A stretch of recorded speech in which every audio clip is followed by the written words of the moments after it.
Fontanone di Goriuda si trova in Val Raccolana, nel Parco Naturale delle Prealpi Giulie.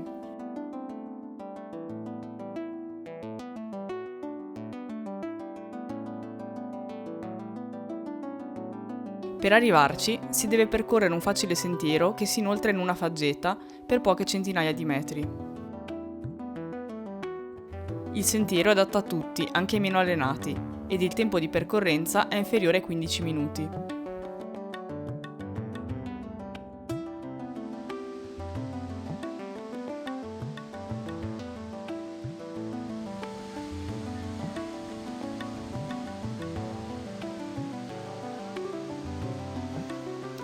La cascata sgorga dal fianco del Canin e con un salto di 80 metri circa si getta in un laghetto verde dalla forma circolare. Poi da lì le acque continuano il loro percorso per fluire nel torrente Raccolana. Si può anche andare nella rientranza naturale dietro la cascata e la particolare prospettiva offre uno spettacolo davvero suggestivo.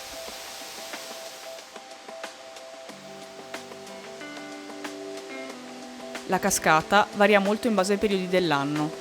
La si può vedere ghiacciata, con poca o tantissima acqua,